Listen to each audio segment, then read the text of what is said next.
Bonjour à tous et bienvenue dans le Grand JT. Tout de suite, le sommaire. Michel Barnier, nommé Premier ministre par Emmanuel Macron après 51 jours de tergiversation. Alors, on décrypte cette nomination avec nos invités dans quelques instants. Comment éviter la routine dès la rentrée et l'ennui des élèves une fois passée la première journée de retour en classe? Laurent Reynaud est enseignant de SVT et il a sa méthode. Il sera avec nous en plateau pour en parler. Dans sa chronique, Emma Ferré épluche la rentrée scolaire et comment elle a été vécue sur les réseaux sociaux. On va la retrouver tout de suite pour l'actualité en bref.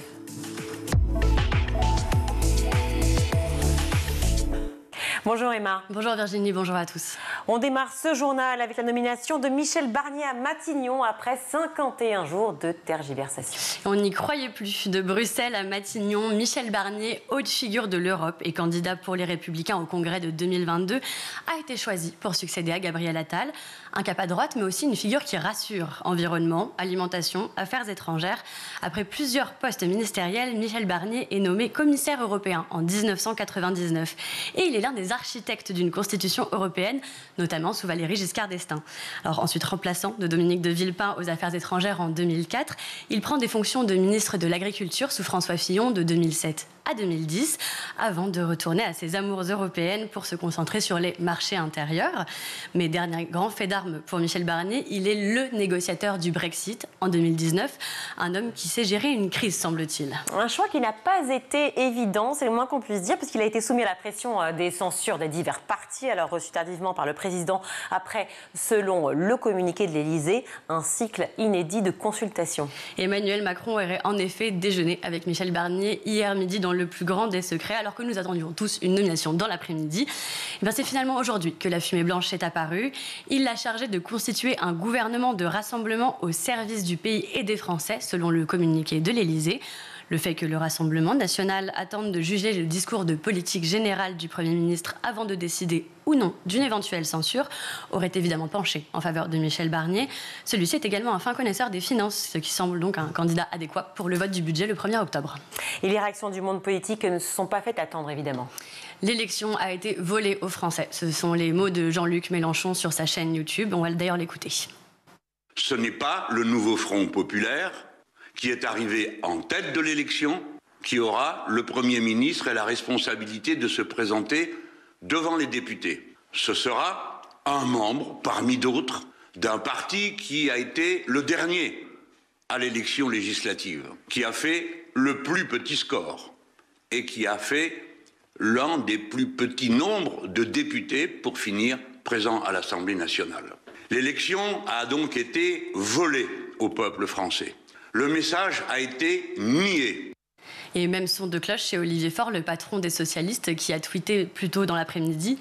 Dans toutes les démocraties du monde, c'est la coalition arrivée en tête qui est appelée à former un gouvernement. Jamais le parti qui a perdu l'élection. Créer ce précédent serait dramatique et dangereux pour les institutions elles-mêmes. Marine Le Pen, son tweet était attendu, a quant à elle écrit « 60 jours après le second tour des élections législatives, Michel Barnier est nommé Premier ministre. Comme nous l'avions annoncé au président de la République, nous exigerons que le nouveau chef du gouvernement respecte les 11 millions de Français qui ont voté pour le Rassemblement national, qu'ils respectent leurs personnes et leurs idées.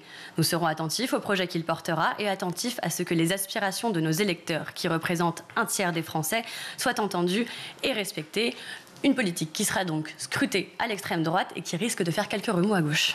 Motion de censure, donc vote de confiance, discours de politique générale, évidemment. On parlera de tout ça très prochainement ici dans le Grand JT. On va partir maintenant aux États-Unis où une nouvelle fusillade dans un lycée a fait 4 morts et une dizaine de blessés.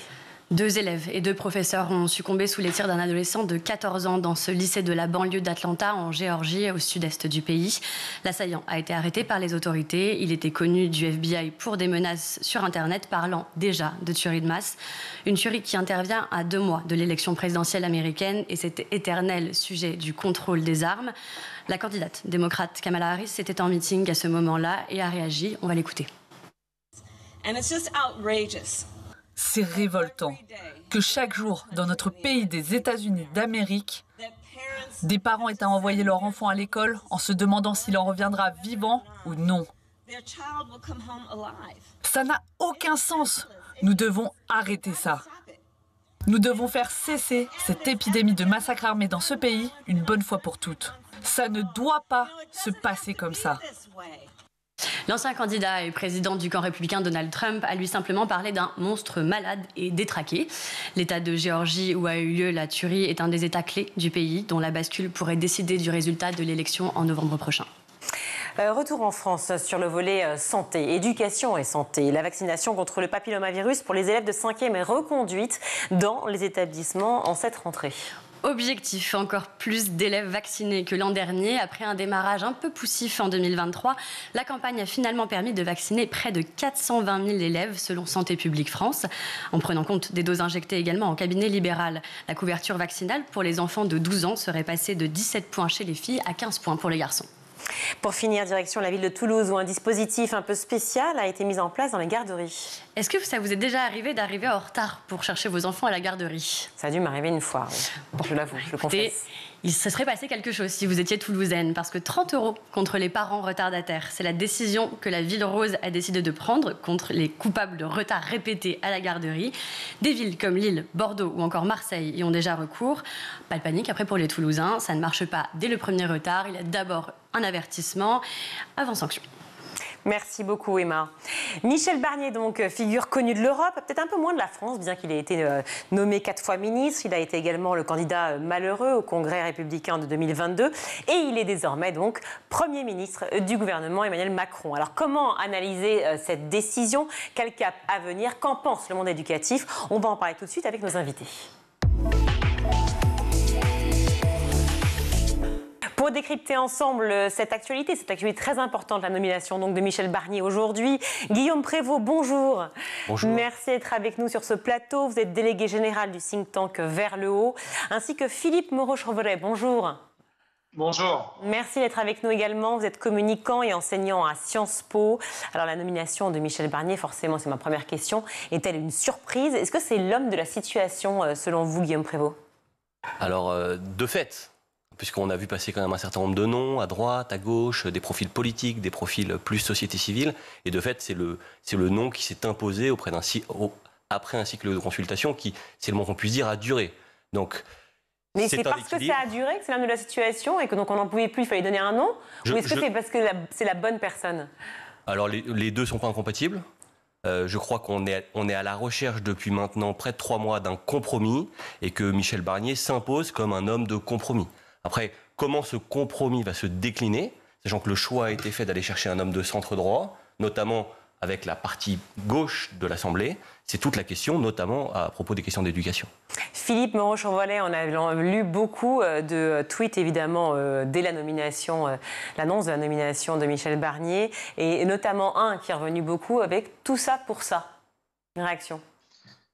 Oui, c'est tout ça pour ça, parce qu'en fait, Michel Barnier aurait pu être nommé Premier ministre sans dissolution. Il aurait suffi simplement de changer de gouvernement. On aurait pu démettre Gabriel Attal après l'échec à l'élection européenne, considérer qu'il n'en était responsable, nommer Michel Barnier, et ça n'aurait pas changé grand-chose. Là, la question va être en plus de changer de gouvernement, mais pour mettre qui, puisque sensiblement c'est la même orientation.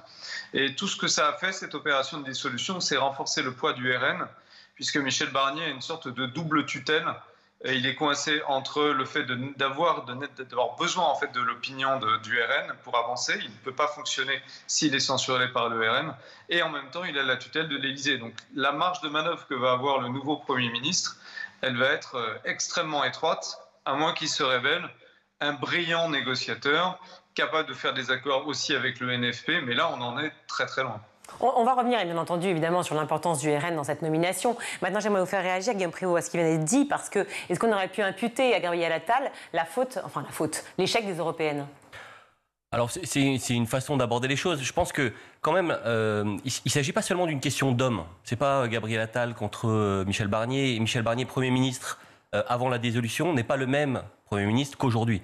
Aujourd'hui, il est un Premier ministre qui doit chercher un gouvernement de coalition dans une chambre divisée comme rarement sous la Ve République. Et donc, c'est, à mon avis, ce qui fait l'intérêt de Barnier et l'intérêt dans la situation actuelle, ce qui n'était pas le cas il y a 3 mois, c'est justement d'être un homme susceptible d'aller chercher des compromis aussi bien un nihil obstat du côté du RN que d'aller chercher des points de convergence avec, disons, la gauche de gouvernement. Et notre conviction, et c'est ce que je voudrais plaider aujourd'hui, c'est que c'est précisément sur les questions éducatives que ce compromis peut émerger.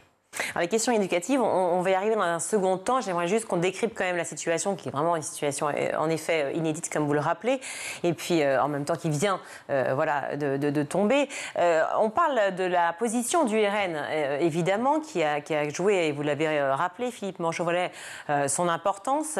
Interrogé sur la nomination de Barnier, le RN, donc possiblement Marine Le Pen, aurait dit ce matin qu'il jugerait sur pièce. Est-ce qu'on peut parler donc d'une prévalidation ?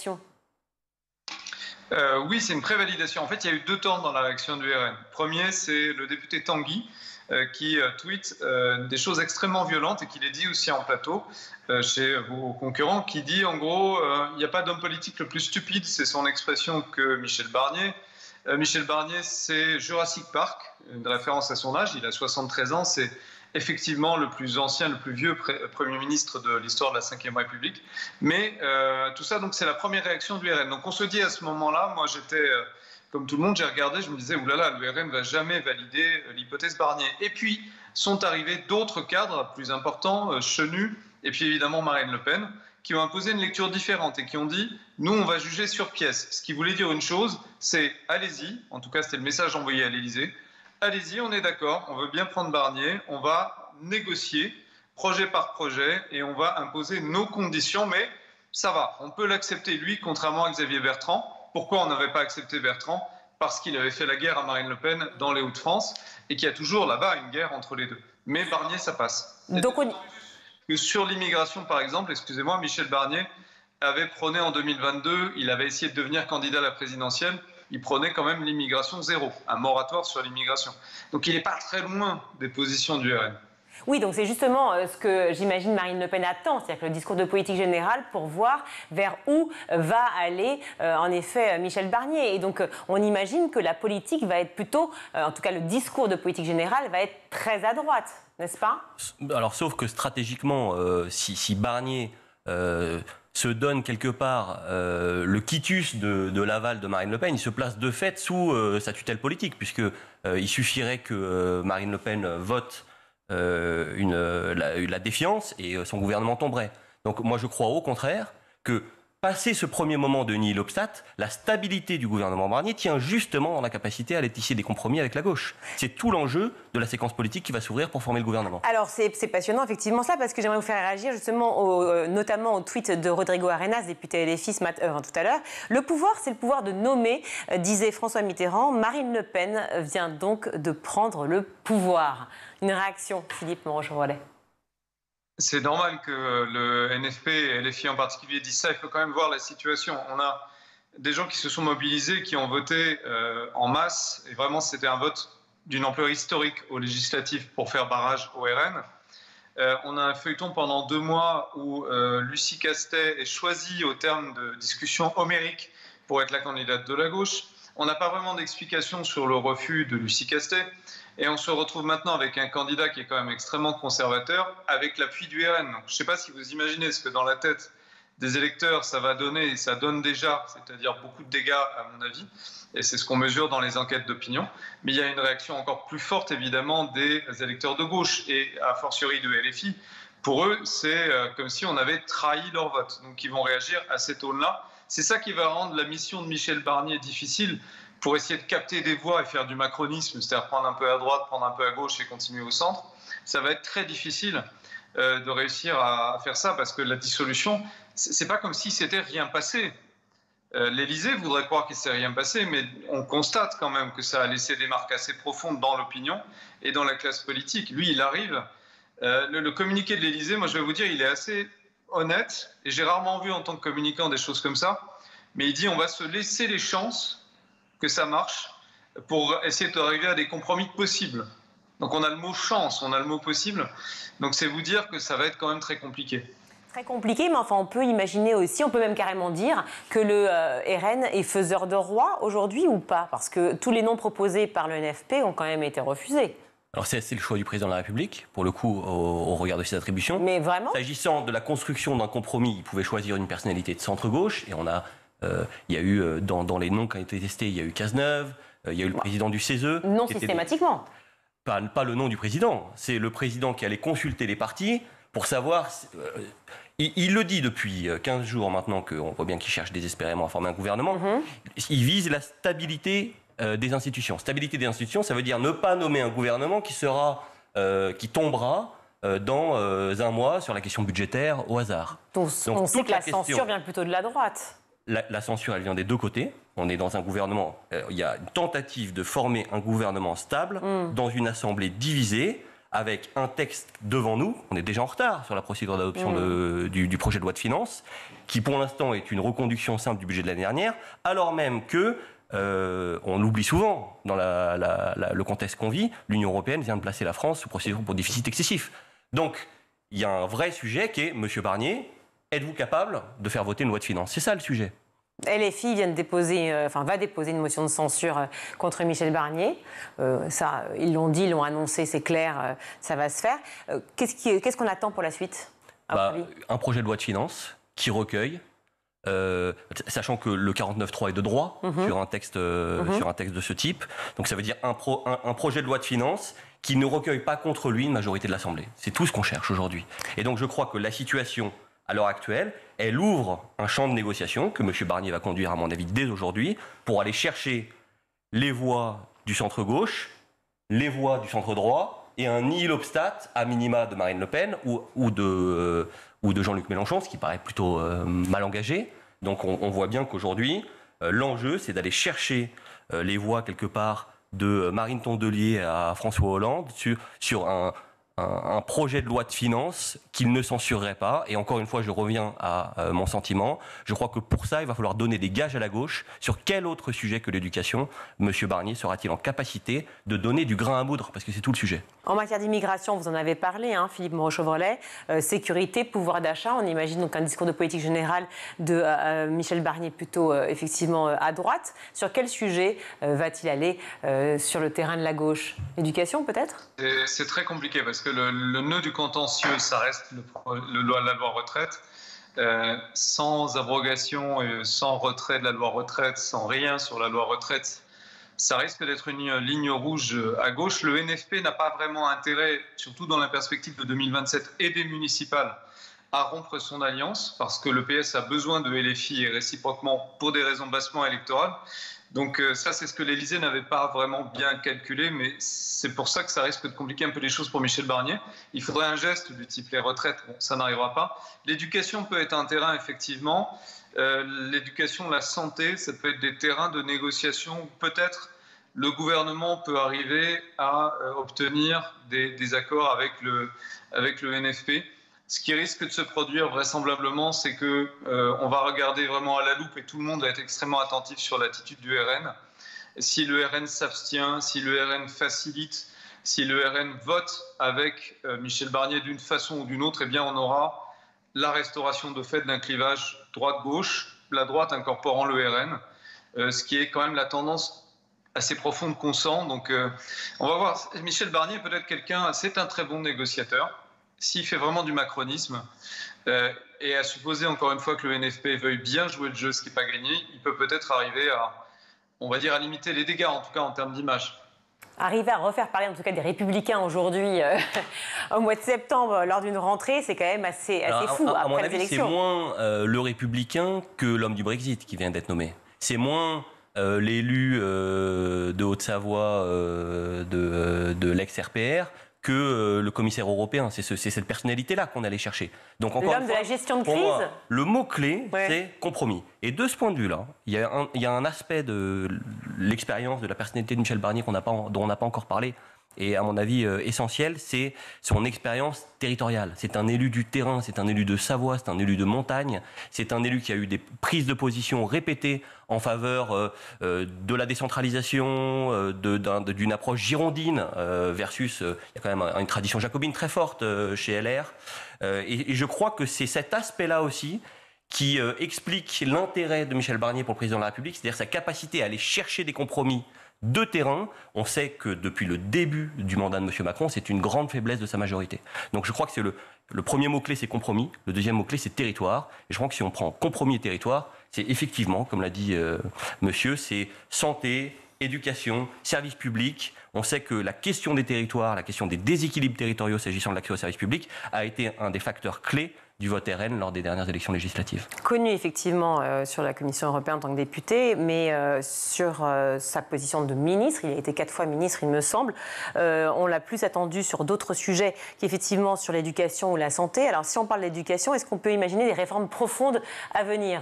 Alors réformes profondes dans la limite du contexte. Il est clair que si on prend le programme de M. Barnier en 2022, par exemple, qui est un programme de rupture, fin du collège unique, il me semble que le contexte ne s'y prête pas. Par contre, il y a plusieurs sujets qui me semblent tout à fait intéressants, notamment dans cet objectif de tisser des compromis aussi larges que possible. Le premier, c'est la mixité scolaire. Le Nouveau Front Populaire l'a mise en avant il y a 48 heures au travers de Lucie Castet dans son programme pour l'éducation. C'est un très gros sujet. On sait qu'il y a un vrai clivage qui est en train de s'installer entre les strates de la société, notamment dans les grandes métropoles à ce sujet-là. Quelle proposition M. Barnier peut faire pour aller chercher la gauche sur cette question qui est centrale pour son électorat, tant du point de vue symbolique que du point de vue de son électorat enseignant. Alors attendez, je vais rebondir justement là-dessus parce qu'évidemment, on fait allusion notamment effectivement à la primaire à droite de la présidentielle à laquelle il a participé. Il est arrivé 3e, il me semble, sur la primaire. Voilà. Mais il voulait, à l'époque, on l'a dit, et d'ailleurs il a fait une tribune au Monde, vouloir faire de l'éducation la grande cause nationale du prochain quinquennat. Donc apparemment, il était préoccupé par la question de l'éducation. Sur cette position, effectivement, de la mixité scolaire, il a pris position sur le lycée professionnel aussi lors d'une tribune. Il disait à l'époque, donc en 2021, « Il nous faut créer un grand service public de l'orientation en partenariat avec les régions et enfin valoriser les filières pro qui donnent accès à des emplois utiles et disponibles. L'apprentissage doit devenir une filière d'excellence. Il faudra passer de 500 000 à 800 000 apprentis par an et pour cela mettre fin au collège unique qui est un échec. Il fabrique de l'injustice. L'apprentissage doit être rendu possible dès 14 ans. » J'aimerais une réaction là-dessus, à la fois, effectivement, de votre part, Guillaume Prévost, mais aussi de Philippe Moreau-Chevrolet. Alors, c'est intéressant, parce que par rapport à ce que vous avez dit, il y a eu 2 choses depuis. D'abord, maintenant, on a 1 million d'apprentis, avec la loi de 2018 qui a libéré totalement l'apprentissage, avec un déséquilibre prononcé en faveur du supérieur. Donc c'était fait avant, 2018, avant sa prise de position. Donc aujourd'hui, le sujet, c'est plutôt de réajuster le tir, notamment pour ne pas laisser les 50% des Français, des jeunes Français qui ne sont pas diplômés du supérieur sur le bord du chemin. Premier sujet, mobilisateur pour la gauche. Deuxième sujet, région, compromis avec les collectivités, capacité à tisser des partenariats entre le service public de l'éducation et les collectivités. Ça a été un des grands échecs de l'ensemble des 4 ministres depuis 2022 de l'Éducation nationale de M. Macron. Là, il a probablement dans son jeu des cartes importantes pour aller négocier avec Mme Delga, avec M. Lisnard, sur comment les collectivités montent à bord d'un service public de l'éducation qui répondrait mieux aux besoins des jeunes et des familles sur le terrain. Philippe Moreau-Chevrolet, une réaction par rapport à la mixité scolaire et par rapport au lycée pro? Alors, il va falloir qu'il agisse avec extraordinairement de précaution parce que l'éducation, c'est un terrain très miné. On sait que c'est très mobilisateur, en particulier contre un gouvernement classé à droite. Donc on risque d'avoir des mouvements sociaux ou des mouvements lycéens, étudiants assez forts. Donc il va falloir qu'il fasse preuve de diplomatie. C'est un terrain sur lequel il peut faire des concessions et changer son image assez facilement en allant un petit peu dans le sens du vent, c'est-à-dire ne pas braquer l'administration, ne pas braquer les professeurs, même si beaucoup de professeurs sont passés à droite. Le mythe du professeur engagé à gauche est un tout petit peu remis en cause aujourd'hui. Mais il peut assez facilement gagner du galon à gauche en étant plus favorable au public, en revenant sur sa déclaration sur l'apprentissage, parce qu'effectivement, il y a beaucoup de choses qui ont été faites déjà. On n'a pas besoin d'avoir ce type de solution qu'il proposait. Il peut aussi essayer de soigner l'éducation et essayer de comprendre ce qui est en train de se passer, parce que Nicole Belloubet aimerait rester ministre de l'Éducation, par exemple, parce qu'elle a le sentiment qu'il y a des chantiers qui ont été bien engagés.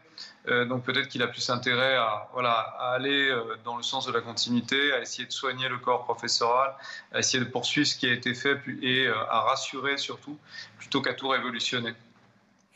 Côté formation et recrutement des enseignants, on le sait, ça fait longtemps maintenant, plusieurs années qu'il y a une grave crise du recrutement des enseignants, en fait une crise tout simplement de cette vocation d'enseignant où à la fois le corps entier professoral ne se sent pas écouté, ne se sent pas respecté, il y a un problème de revalorisation des salaires, donc d'attrait pour ce métier.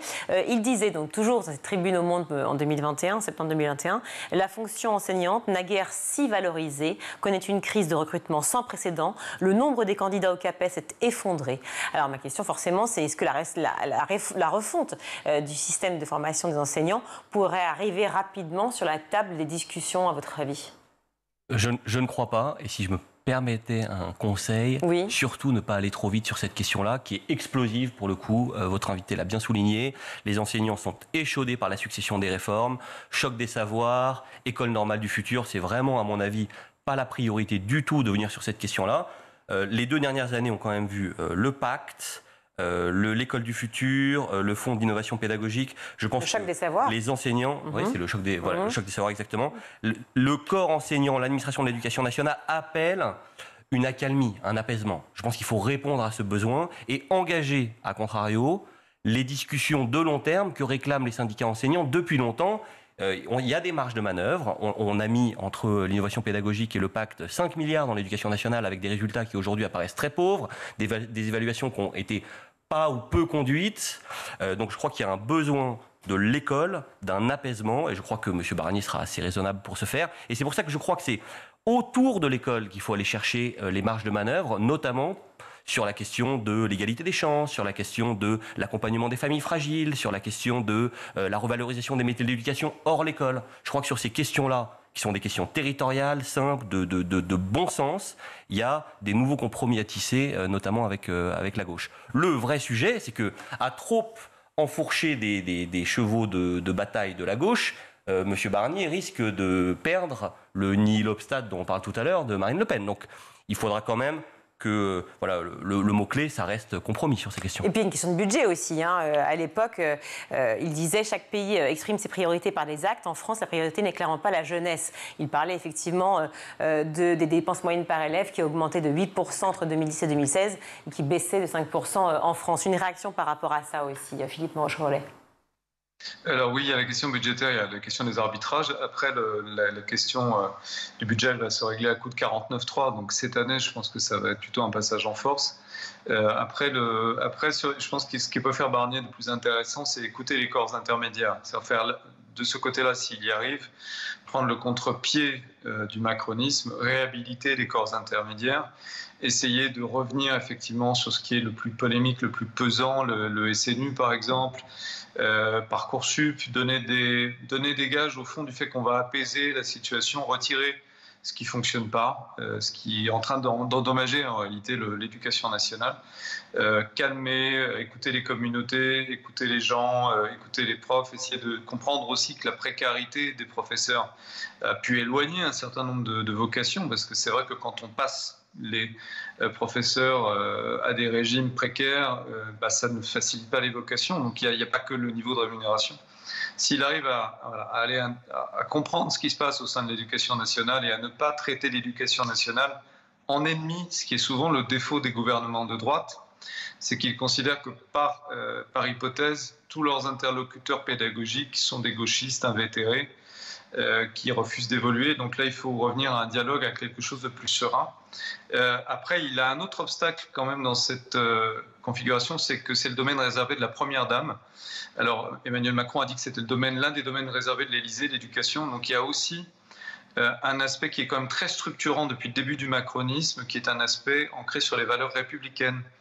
La laïcité, une laïcité de combat. Et tout cet aspect-là, il faut voir ce qu'il en fait. En fait, s'il l'endosse, s'il s'en émancipe, Gabriel Attal, souvenez-vous, avait fait sa rentrée de ministre de l'Éducation sur la Baïa, par exemple. Donc, mais là, on imagine qu'il va aller peut-être sur ce terrain-là, qui est encore une fois le terrain aussi un peu de la droite, et donc du coup, sacrément de la droite d'ailleurs, et donc du coup, pousser son discours de politique générale aussi sur le respect de la laïcité et sur probablement la sécurité, non, Philippe ? Oui, c'est tout à fait possible, mais après, il faut voir comment il équilibre son discours. C'est pour ça qu'il peut aller à gauche sur l'éducation, Il peut faire beaucoup de choses qui lui permettront de diversifier son image, on va dire. Mais il faut tenir compte du fait qu'il y a quand même, depuis le début, un accent assez conservateur qui est mis sur l'éducation. Donc c'est ça qui rend la tâche un petit peu difficile. C'est que tout ça est quand même vu dans sa globalité par tout le monde. Donc les gens ne sont pas idiots, quoi. Ils voient la totalité de l'histoire qu'on leur raconte. En termes d'image, par rapport aux jeunes, juste Guillaume Prévost, dernière petite question, mais c'est vrai que passer du plus jeune Premier ministre de France au plus vieux Premier ministre de France, bon, comment ça va être perçu ? Je pense que les gens sont assez... les Français ne sont pas idiots, ils comprennent la situation, ils comprennent la difficulté aujourd'hui à trouver des compromis, notamment sur les questions clés pour l'avenir du pays. Le budget en est une, l'immigration en est une, la sécurité en est une autre, l'éducation pour moi est vraiment la première de toutes. Je pense que l'âge du Premier ministre, finalement, on a dit souvent... Gabriel Attal, c'est le plus jeune ministre, il mène une politique pour les vieux. Alors peut-être que monsieur Barnier, il a moins de 75 ans. Finalement, les deux, un des candidats à la présidentielle américaine a 10 ans de plus. Je ne pense pas que ça soit vraiment un sujet. Le sujet, c'est la politique qui va être menée. Dans quelle mesure sommes-nous encore capables de fonder des compromis politiques sur une priorité donnée à la jeunesse ? Parce qu'effectivement, c'est une urgence pour notre pays. Je rappelle un chiffre fondamental. Dès 2025, il y aura plus de 65 ans en France que de moins de 25 ans. Il y a une urgence à faire face au déséquilibre qui est en train de s'instaurer entre les générations. Bon, et puis il va commencer quand même par une grève qui est mardi prochain, prévue par les enseignants, mardi prochain, par les syndicats. Donc voilà, on s'attend à tout et puis on se donne rendez-vous assez vite, si vous le voulez bien tous les trois, pour débriefer des premières semaines d'exercice de Michel Barnier, au poste de Premier ministre. Merci beaucoup d'avoir été avec nous sur le Grand JT. Guillaume Prévost, je rappelle que vous êtes délégué général du think tank Vers le Haut, et Philippe Moreau-Chevrolet, communicant et enseignant à Sciences Po. Merci à vous deux. On marque une courte pause, on se retrouve dans le Grand JT.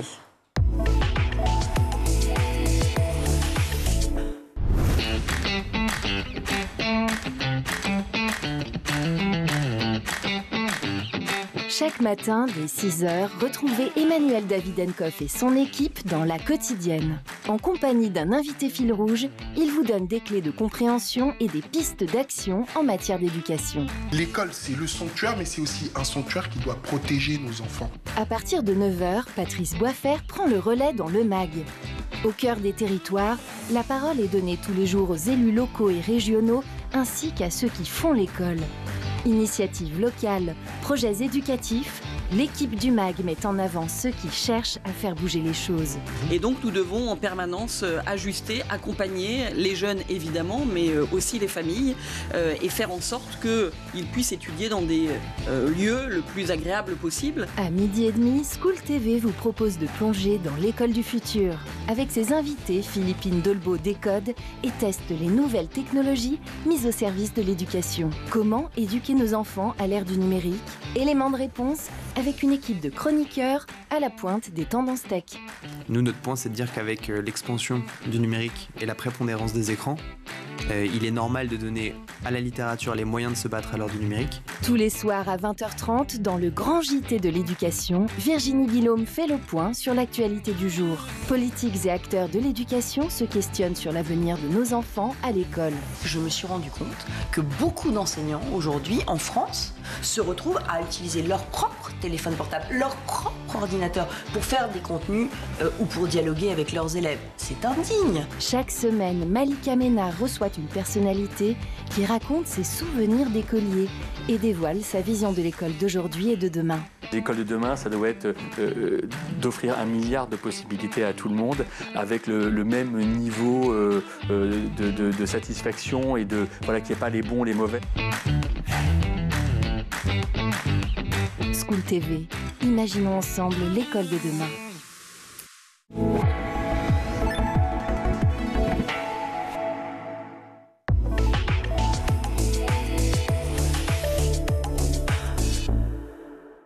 De retour dans le Grand JT, je suis ravie d'accueillir Laurent Reynaud. Bonjour. Bonjour. Vous êtes professeur de SVT au lycée Jacques Fédère. Merci d'être avec nous. Vous travaillez également avec les cafés pédagogiques. Vous avez sorti ce livre il y a 2 ans maintenant, mais qui est toujours d'actualité. Faire collectif pour apprendre, des clés pour mettre la coopération au service des apprentissages. Voilà, c'est paru aux éditions ESF Sciences Humaines. C'est vrai qu'on y apprend plein de choses dans ce livre, mais aussi également dans l'article dont je vais parler, qui est sorti justement sur le site des cafés pédagogiques.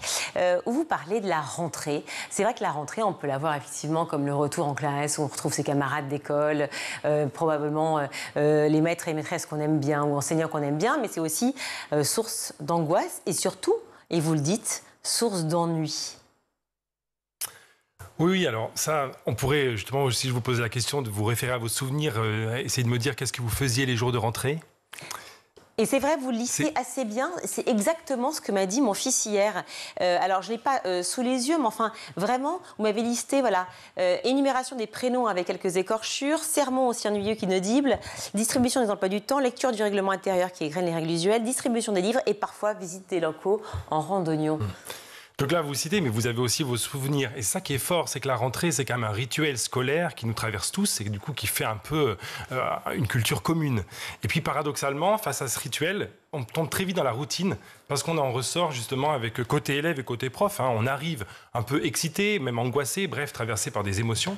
Et puis on repart un peu fatigué. Et alors cette fatigue, on l'interroge souvent et c'est une fatigue parce qu'on n'a pas trouvé l'intérêt à cette journée. En réalité, elle marque juste le début des cours ou alors une fatigue un peu de l'ennui. On s'est profondément ennuyé.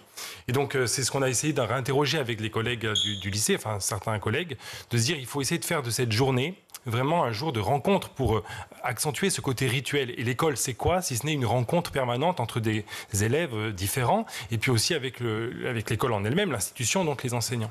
Et donc, si on mise sur une rentrée rencontre, il nous fallait donc changer la structure et changer un peu son organisation classique et routinière. Alors évidemment, vous avez mis plein de choses en place et on va en parler, bien entendu. Mais j'aimerais avant qu'on décrypte ce que vous racontez exactement. La rentrée, on arrive excité et anxieux, on repart atone. C'est-à-dire que c'est pas autant l'idée selon laquelle effectivement on serait angoissé, ce serait quelque chose de trop vertical, trop sérieux, peut-être trop difficile à supporter pour certains.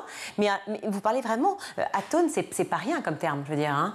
On parle vraiment de l'ennui, de calme plat, de quelque chose de vraiment très... Oui, alors je pense que ce n'est pas le sentiment quand on arrive. D'ailleurs, vous-même, quand vous parlez de vos souvenirs ou de votre fils, là, vous dites bien qu'il avait des émotions, qu'il était un peu excité de retrouver ses camarades.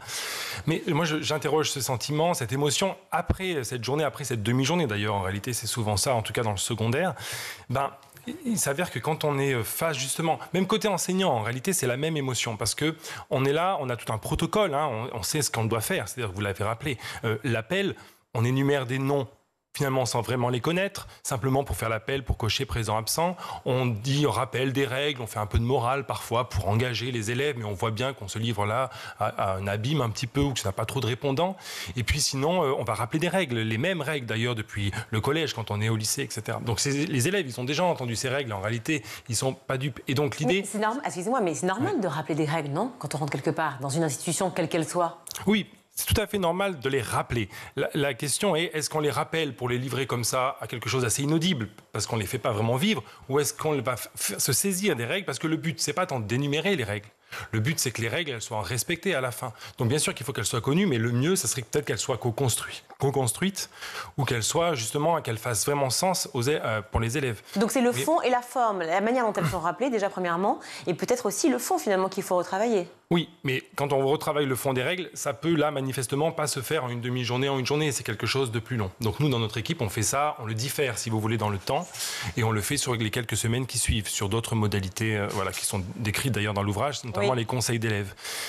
Mais donc du coup le jour même, c'est pas vraiment, si vous voulez, on restreint la partie où on énumère les règles en postulant qu'elles sont finalement connues puisqu'elles sont assez universelles en réalité quand on fait collectif dans une classe, et on essaye de faire autre chose, c'est-à-dire de créer du lien humain, d'humaniser un peu plus ce moment à travers une organisation qu'on a pensée et qu'on essaye progressivement de réadapter en fonction des expériences. Pour humaniser les rapports, effectivement, vous le dites, et aussi pour effectivement rassurer les élèves, car en fait, la rentrée est souvent synonyme d'anxiété. Pourquoi l'école amène autant d'anxiété alors qu'à la base, on le sait, ça paraît peut-être un peu démagogue de le dire, mais c'est là où on apprend, c'est là où on s'élève, c'est là où on s'émerveille, et puis aussi où on tisse des liens. Alors déjà, pas vraiment. C'est là où on devrait apprendre, on devrait s'émerveiller, etc. On n'apprend pas? On n'apprend plus à l'école? Alors, bien sûr que si, on apprend. Mais encore faut-il interroger comment on fait pour faire apprendre, pour que tous apprennent, justement. Et il ne s'agit pas d'apprendre individuellement, chacun dans son recoin, parce que l'école, elle a aussi une autre ambition. Ce n'est pas uniquement celle d'apprendre, c'est aussi de faire société, d'apprendre à faire société. Et c'est ça qui distingue, justement, l'école du préceptorat, par exemple. Donc, du coup, il y a cette double mission. Et la rentrée, c'est un moment mais sur lequel on peut justement essayer de jongler entre ces deux. C'est-à-dire jongler entre prise en compte de l'individu, notamment, comme vous l'avez dit, pour rassurer certains élèves qui sont dans un contexte anxieux vis-à-vis de l'école, mais aussi ne pas se contenter à travailler individuellement avec les élèves, parce que qu'est-ce qui se passe? Dans des classes à 25, 30, voire 35, on ne peut pas s'attarder à l'individualité de chacun, puisqu'il y a autant de différences qu'il y a d'élèves. Ou alors, très vite, on se trouve là en garçon de café, et puis c'est l'enseignant, du coup, qui s'épuise. Donc, il faut essayer à la fois d'articuler les deux, c'est-à-dire consacrer du temps à l'individu pour l'accueillir, mais en ne se résignant pas à abandonner la construction du collectif et faire du commun. Là, c'est des belles paroles comme ça, mais c'est ce qu'on essaye vraiment de concrétiser avec cette organisation, non seulement sur le jour de la rentrée, mais aussi à l'échelle de l'année, dans la manière de faire cours. Et c'est ce qu'on essaie de montrer un peu dans l'ouvrage avec les collègues. Voilà, et alors donc des idées effectivement que vous avez mises en place, une rentrée en 7 étapes, vous le dites. La première des étapes, c'est une réflexion initiale, une réflexion que vous portez, j'imagine, non pas que vis-à-vis et pour les élèves, mais aussi vis-à-vis des enseignants. C'est-à-dire que c'est valable, j'imagine, pour toute la communauté éducative. Oui, je pense que c'est bon de régulièrement réinterroger des évidences comme ça. Nous, en tant qu'enseignants, que professionnels, mais aussi les élèves en réalité. Et donc, on commence cette journée, en effet, par une réflexion individuelle où chacun doit écrire sur un morceau de papier qu'est-ce qu'une classe pour lui. Voilà, c'est une évidence parce qu'une classe, on pense savoir ce que c'est. Et là, les réponses après peuvent émaner, c'est-à-dire que c'est un groupe, c'est un endroit où on apprend, donc c'est un lieu, ou alors c'est vraiment un groupe social, etc. Et à la fin, justement, de la journée, de la demi-journée, on repose cette question pour voir qu'est-ce qui a bougé dans les représentations. Et donc ça, c'est intéressant parce que souvent, justement, une classe, c'est vu comme un ensemble d'élèves qui apprennent, comme vous l'avez bien dit tout à l'heure. Mais il n'y a pas vraiment qui apprennent ensemble grâce aux différences des uns et des autres. Et au fil de la journée, c'est un peu ce qu'on essaie de déconstruire. Bien sûr, c'est totalement utopique de penser que ça se fait en une demi-journée, mais encore une fois, c'est sur le temps long et sur l'année peut-être, voire plusieurs années, qu'on essaye de voir la classe comme un lieu où chacun peut profiter, tirer parti des différences, donc des différences de ses camarades ou même de l'enseignant, pour justement, in fine, apprendre. C'est une question de temps peut-être aussi, parce que même si les emplois du temps sont assez élargis, les horaires sont très vastes, c'est quand même souvent de 8h jusqu'à 17h l'école, ou 18h, c'est quand même assez long comme temps. Est-ce que, malgré cela, les enfants, enfin les élèves manquent de temps pour justement apprendre de la différence dont vous parlez ? Oui, la question du temps, elle est un peu compliquée. Là aussi, c'est une évidence. C'est qu'il y a des emplois du temps structurés, comme vous l'avez rappelé. On pourrait réinterroger cette évidence. Mais là, on s'attelle à un chantier assez vaste qui dépasse peut-être la simple initiative d'enseignants. Après, il y a le temps et puis il y a la perception du temps. Bien sûr que si on est assis sur une chaise à écouter un cours de 8h à 17h, ça peut parfois le temps peut sembler très long. On peut aussi changer le paradigme. C'est ce qu'on essaye de faire en se disant que finalement, s'agiter, c'est cogiter. Et du coup, laisser s'agiter les élèves. Alors tout de suite, quand on dit ça, l'objection première, c'est de dire « oulala, mais il faut aussi du calme pour apprendre. Et si ces élèves s'agitent ou sont en interaction, du coup, ça va perturber la concentration de chacun. Et puis du coup, ils ne vont pas réussir à apprendre. » Alors, justement, entre ces deux positionnements, il y a un équilibre à avoir. Et c'est ça qui est beau dans ce métier, je pense, et qui, justement, fait tout l'intérêt. C'est qu'on est un peu des équilibristes entre ces tensions-là. Individu, collectif, et puis laisser de la place pour que les élèves s'agitent dans la journée, mais être quand même garant du calme. Et donc ça, il y a tout un certain nombre de protocoles ou de pratiques pour le faire, mais il s'agit peut-être de renverser ce paradigme initial, de se dire qu'un enfant ou un élève qui est silencieux, donc qui plus est un groupe d'élèves silencieux, c'est nécessairement un groupe d'élèves qui travaillent. Pas du tout. C'est-à-dire que si un élève est en difficulté, il ne va pas forcément faire de bruit, il ne se signifiera pas, mais il restera face à ces blocages qui sont les siens. Il peut aussi être attentif, il peut aussi être curieux tout simplement et être attentif à ce qu'il écoute, pas si longtemps je veux dire. Mais quand vous parlez, vous êtes professeur de SVT, je le rappelle, donc vous avez de sciences et vie de la Terre, donc avec vos élèves, j'imagine qu'il y a des choses que vous pouvez à la fois manipuler, produire, voir de manière plus curieuse, entendre, je ne sais pas, sur plein de modèles. Est-ce que vous proposez justement ce type de cours, de pédagogie un peu différente, alternative ? Oui, il s'avère qu'intuitivement, on pense que du coup, les SVT, il y a l'aspect manipulatoire. Donc les élèves font des choses. Je pense dans beaucoup de disciplines, les collègues ne s'attachent pas à faire du cours transmissif. Beaucoup, justement, font faire des activités ou d'autres choses. Donc les élèves sont quand même, on peut le postuler, parfois en action. Après, il y a la petite dérive de ça. Encore une fois, une autre tension arrive, c'est qu'il faut mettre les élèves en action justement pour qu'ils se confrontent à des résistances et à des doutes et qu'ils se questionnent, etc. Et la mise en acte permet ça. Et en même temps, il ne faudrait pas tomber dans une dérive productiviste où l'école, ça serait finalement un lieu où on fait. Puis en SVT, par exemple, on peut très vite faire des manipulations. Les élèves vont faire des travaux pratiques. Et si on leur pose la question à la fin, tu as fait tout ça, mais qu'est-ce que tu as appris ? Certains peuvent répondre non. Donc il faut toujours qu'on soit bien en vigilance là-dessus, c'est-à-dire à la fois à faire pratiquer pour expérimenter, pour se confronter au réel et aux difficultés que cela peut occasionner. Et en même temps, à chaque fois, faire surseoir, prendre un peu de temps avec les élèves pour les faire, en réalité, le plus important, c'est de les faire penser sur ce qu'ils ont produit et pas juste s'arrêter à la production. Donc on revient toujours à la même chose, c'est-à-dire développer l'esprit critique, proposer aux enfants de se poser des questions sur eux-mêmes, sur ce qu'ils ont vu, c'est ce qu'ils expérimentent chaque jour. Oui. Bon, j'ai un peu une difficulté avec l'esprit critique parce que c'est quelque chose qu'on sort tout le temps et oui, on veut le définir, c'est difficile. C'est vrai que c'est une formulation. Pour moi, l'esprit critique, c'est placer un curseur dans un niveau de confiance. Est-ce que je fais confiance, par exemple, à une information ou pas ? Et on gradue comme ça. Donc moi, je dirais pas, à mon sens, et puis au sens, par exemple, d'Elena Pascalini, une chercheuse qui travaille là-dessus, ça ne serait pas vraiment l'esprit critique qui serait là. Non, ça serait plutôt prendre le temps de penser, d'interroger ce qui... d'avoir un processus cognitif en réalité très poussé et ne pas se dire que ça arrive en second plan, etc. C'est justement ça apprendre, c'est prendre du temps à la fin d'un cours pour poser peut-être 2 questions toutes simples. Qu'est-ce que tu as fait aujourd'hui et qu'est-ce que tu as appris ? Et là, on s'aperçoit qu'il y a des élèves qui vont dire 2 fois la même réponse, c'est-à-dire j'ai fait une affiche, qu'est-ce que tu as appris à faire une affiche ? Et donc là, c'est des élèves qui ne font pas forcément le pas de côté pour avoir conscience que quand ils ont fait l'affiche, en fait, ils étaient en train d'apprendre quelque chose. Et ça, c'est tout notre enjeu à nous, enseignants, de le faire conscientiser pour que les élèves prennent conscience que quand on fait quelque chose, en réalité, on apprend derrière. Autre étape, et le temps nous manque un peu, mais enfin quand même un petit mot là-dessus, rencontre avec soi par l'écriture libre. Qu'est-ce que vous entendez par là ? Qu'est-ce qu'ils font ? Ça dure combien de temps ? Je vois 1 heure là. Oui, alors là, l'écriture libre, c'est quelque chose qui est une pratique qui est, assez fixée, notamment dans la pédagogie freinée. On a utilisé le terme, en fait, pour nous, dans comment on la pratique, c'est pas vraiment une écriture libre. Parce que vous proposez les thématiques, en fait. Voilà, en fait, on propose une écriture libre, mais nous, on constate qu'il y a beaucoup d'élèves qui bloquent. Alors, il faudrait accompagner ce blocage, mais ce jour-là, si on regarde dans l'organisation, nous, on est occupés à faire les entretiens individuels. Du coup, on n'est pas forcément là. Alors, on propose des thèmes, et puis l'élève, comme ça, écrit librement sur ce thème. Donc, c'est pour ça que la liberté, là, on peut la questionner. Mais l'idée, c'est d'avoir un temps, de ne pas avoir peur aussi sur ces temps d'introspection, des temps individuels où l'élève se rencontre peut-être avec lui-même. Alors ça aussi, c'est une belle parole, mais très concrètement, il se rencontre avec des difficultés. Par exemple, il n'arrive pas forcément à exprimer ce qu'il veut sur l'écriture, etc. En tout cas, il prend le temps de faire son texte et à la fin de cette activité, il ne s'agit pas de finir et de mettre un point final. Là encore, il faut penser. Donc, il y a un regard croisé sur les textes, c'est-à-dire qu'il donne son texte à un camarade. Celui-ci, du coup, lit, voir comment il pourrait étayer, améliorer le texte de son camarade, propose des améliorations.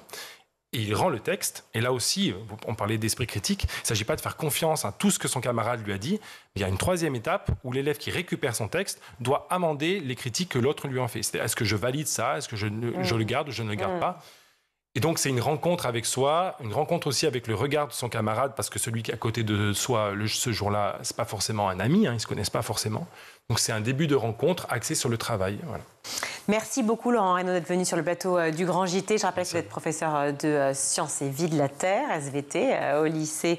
Rappelez-moi le nom du lycée, je l'ai plus. Jacques Fédère. Voilà, Jacques Fédère. Et vous faites également partie des cafés pédagogiques. Cahiers pédagogiques. Ah oui, je dis café, pardon. Cahiers, évidemment. Ouais, j'ai envie d'un café. Cahiers pédagogiques. Merci beaucoup d'avoir été avec nous sur le Grand JT. On se retrouve très bientôt. Nous, on va continuer tout de suite avec la chronique d'Emma Ferré. Et ma semaine de rentrée oblige, vous avez guetté les commentaires sur les réseaux sociaux et vous avez bien fait. Le moins qu'on puisse dire, c'est que personne n'avait vraiment envie de retourner à l'école. Non, c'est peut-être ça l'effet JO, une forme d'allégresse qui donne envie de tout, sauf de retourner sur les bancs de l'école et de rester assis devant une copie.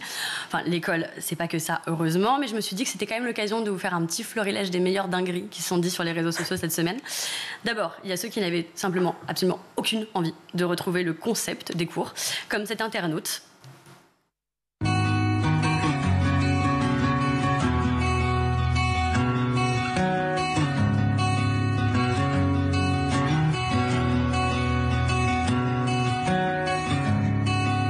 Ou encore ceux qui avaient bien préparé leur stratégie. Les profs ont plutôt intérêt à être vigilants. Une préparation physique avec en légende, vous pouvez le lire, ChatGPT qui se prépare avant la rentrée. Alors on rappelle que c'est clairement pas une bonne idée, ni même une solution évidemment. Non, alors oui, il y a aussi ceux qui pointent des soucis beaucoup plus d'actualité et j'avoue bien plus importants. Oui, comme cet élève qui poste son emploi du temps avec en légende « Peut-être que je suis employé à l'usine, on ne sait pas ». Bah oui, c'est vrai qu'une plage horaire qui va de 8h10 à 18h15, c'est un peu lourd. On en parlait d'ailleurs sur ce plateau cette semaine. Une élève de 14 ans avait même interpellé le président de la République à ce sujet concernant le souci de l'amplitude horaire des collégiens. Et plus grave, il y a ceux qui n'ont pas reçu d'affectation. On en rigole sur X, hein, mais c'est un vrai sujet qui fait dire à cet élève « Les gens sont en rentrée et moi, j'ai toujours pas de lycée. #rentrée 2024 ». Par exemple, dans l'Essonne, c'est ce que pointe la FCPE. Ils étaient près de 4307 élèves fin juin sans lycée. Pour finir, un message important cette rentrée et qui n'a pas été loupé sur Internet, c'est la lutte contre le harcèlement scolaire, qui est un vrai fléau. Grand fléau de l'école. C'est même le Premier ministre démissionnaire, ex-Premier ministre Gabriel Attal, qui l'a répété en début de semaine. Le message se diffuse petit à petit, notamment grâce au footballeur Antoine Griezmann, qui a publié cette story. Alors il dit « Demande particulière à vous les jeunes qui êtes retournés à l'école récemment. Si vous voyez quelqu'un qui a des difficultés à se faire des amis ou quelqu'un qui se fait harceler parce qu'il ou elle est timide ou pas aussi beau, bel gosse ou habillé avec des vêtements à la mode, s'il vous plaît, agissez. Dites-lui bonjour quand vous la croisez dans les couloirs. On ne sait pas ce que cette personne vit en dehors de l'école. Votre gentillesse pourrait faire une grande différence dans la vie de quelqu'un. Partagez si le cœur vous en dit. Et c'est maintenant chose faite sur School TV. Oui, on l'a tous fait et il faut absolument démultiplier ce message, évidemment. Je rappelle qu'il y a le programme phare qui a été mis en place et que beaucoup de professeurs et de gens du monde de l'éducation sont concernés, bien entendu, par ce fléau dont on parle très souvent ici, dans le Grand JT. Merci beaucoup, Emma. Tout de suite, on va retrouver le meilleur de School TV avec le ZAP. Le point commun, ce que vous avez trouvé en explorant des écoles dans le monde entier, vous en avez fait plein de films, c'est cette qualité du lien entre les enseignants et les élèves. C'est ça le trait commun ? Ah oui, c'est absolument merveilleux, quoi. Parce que, alors, je ne suis pas toujours d'accord avec des pédagogies qui sont montrées. Par exemple ? Ah, je vais pas le dire. Oh. Je suis pas toujours d'accord, mais il y a des pédagogies qui sont très dures. Mais ça marche. Mais qui marchent, par exemple, dans les quartiers nord de Marseille, c'est extraordinaire. Ouais. Extraordinaire, dans des quartiers où on tire à la mitraillette. Et on a des jeunes qui sont boostés avec l'idée de faire des études pour sortir de là. Parce qu'ils ont la conviction que les enseignants jouent d'une certaine manière dans la même équipe qu'eux. Exact. Pour celles et ceux qui, peut-être comme nous sur ce plateau, ne savent pas forcément ce que c'est que le no-code, est-ce que vous voulez bien nous donner une petite définition ? Avec plaisir. Alors, le no-code, pour faire assez simple, c'est ce qu'on peut appeler une nouvelle méthode de programmation qui va permettre de développer des applications, des sites web, des automatisations sans une seule ligne de code. Son cousin le plus proche, c'est le low-code. Donc, on va faire exactement la même chose avec un tout petit peu de code. Et donc, on a le no-code, le low-code et le code. C'est un truc nouveau ? Non, pas tellement. Ça a à peu près une vingtaine d'années. En fait, c'est une évolution technologique. Je préfère parler d'ailleurs d'évolution que de révolution technologique parce que depuis que, clairement, on fait du développement applicatif, il y a toujours eu des langages successifs qui ont rajouté des couches de programmation, d'abstraction supérieure, toujours plus proches de l'humain pour pouvoir développer plus facilement, plus rapidement. Donc du coup, on peut considérer que le no-code est un nouveau langage de programmation qui permet de développer plus facilement. On parle également de programmation visuelle. C'est sa principale rupture avec le développement traditionnel, c'est qu'on n'écrit pas des lignes de code, on va programmer visuellement avec des blocs. Président fondateur de l'association Quartier d'affaires. Tout à fait. Et Forum économique des banlieues, investisseur à impact. C'est comme ça que tu te définis, pourquoi ? Parce qu'on peut gagner de l'argent en faisant du bien autour de soi. Un impact social ? Impact social, évidemment, et plutôt orienté quartier prioritaire de la politique de la ville. Donc, on peut rappeler combien il y a de QPV en France ? Il y en a 1506 en France et dans les dom-toms, il ne faut pas les oublier. Ça représente 6 millions de personnes. 6 millions de personnes. Oui, c'est à peu près un Français sur 6 aujourd'hui habite en banlieue, dans ces banlieues.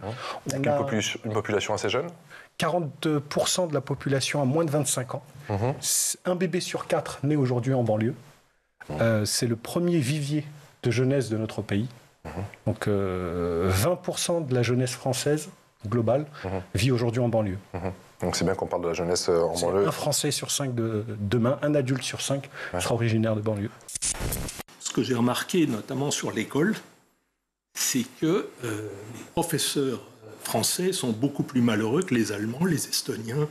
J'en ai vu entre 23 et 25 pays différents, les professeurs français sont extrêmement maltraités. Et donc, je pense que s'ils étaient mieux payés, s'ils étaient moins surveillés, ils seraient nettement plus à même de partager leurs talents comme ils le font en Estonie. En Estonie, par exemple, le principe, c'est que les professeurs partagent leur passion. Notamment, par exemple, un professeur qui partage sa passion pour les drones, mais pas des drones comme des jeux vidéo. On parle des drones où il faut programmer. Les drones, c'est des maths. On l'avait vu dans votre film, voilà, avec des scènes assez spectaculaires quand on finit par tester. Ça a un côté très ludique quand on teste, mais en amont, il y a tout un travail de modélisation mathématique d'une grande complexité. Absolument. On parlait des métiers justement il y a un instant. Quels sont les types de métiers qu'on peut exercer quand on se lance dans une carrière du no-code ? Alors c'est très mouvant, très émergent. Du coup, c'est un peu on est vraiment dans cette période-là, parce que du coup, au sein du SFPN, du syndicat, ça fait 2 ans et demi qu'on travaillait sur un chantier pour faire reconnaître le métier émergent de Product Builder no-code. Avant cela, il y avait beaucoup d'appellations, Citizen Developer, Maker, Product Builder. Toutes les entreprises avaient du mal un petit peu à périmétrer un petit peu cette nouvelle compétence, ces nouveaux métiers. Donc on a fait un vrai exercice de définition pour voir un petit peu ce qu'on pouvait mettre dans ces nouveaux métiers. Et aujourd'hui, je pense qu'on peut synthétiser le sujet en 2 grands pans. Il y a à la fois les compétences, donc les salariés qui ne veulent pas forcément faire une reconversion dans la tech, mais monter en compétences de la même manière qu'ils veulent apprendre l'anglais et pas forcément devenir prof d'anglais, ils ont besoin de l'anglais dans le quotidien. Et là, ce sera pareil, c'est d'apprendre à structurer de la donnée, à l'interfacer, à l'utiliser, à l'automatiser. Ça, c'est de la montée en compétences. Et on va avoir véritablement des gens qui veulent se reconvertir ou qui veulent évoluer dans la tech vers ces métiers. Et le métier de Product Builder, aujourd'hui, est le premier reconnu par France Compétences suite au dépôt de notre dossier l'année dernière comme métier émergent. Et pourquoi vous avez choisi le nom Davos des banlieues ? Pour que vous me posiez la question, d'abord, c'est clairement marketing. Cette petite ville suisse. Et ensuite... où se réunissent effectivement chaque année les plus grandes puissances de la planète. Eh bien, c'est exactement ça. C'est notre méthode, c'est de réunir l'élite économique, politique, administrative, et de réunir les acteurs de l'inclusion économique de ces territoires pour réfléchir et surtout agir ensemble en faveur du développement économique de ces banlieues. Au Conseil social et économique. Au Conseil Conseil économique, social et environnemental, CESE, à Paris. Ouais. Et sur 2 jours. Et l'idée, ce n'est pas simplement de réfléchir, c'est aussi d'agir. Durant ce forum économique des banlieues, nous avons mobilisé 100 millions d'euros de commandes, 100 millions d'euros de commandes publiques et privées à destination de ces entreprises. Et il y aura 900 millions d'investisseurs présents dans la salle. Donc ce n'est pas uniquement de belles personnes qui se réunissent en centre-ville pour réfléchir comme ça s'est fait 1000 fois sans réel résultat. On a vraiment du concret pour nos entrepreneurs qui seront là. C'est la fin de cette émission. Merci à vous tous de nous avoir suivis. Merci à toute l'équipe qui a préparé l'émission. Merci à la réalisation Céline Touret, le son Héloïse Merlin, le maquillage Laure Edmond, Laura Girard et Emma Ferré ici présente. Merci à vous Virginie. Qui sont à la rédaction et aussi sur le plateau. Très belle soirée à tous et à demain. Ciao.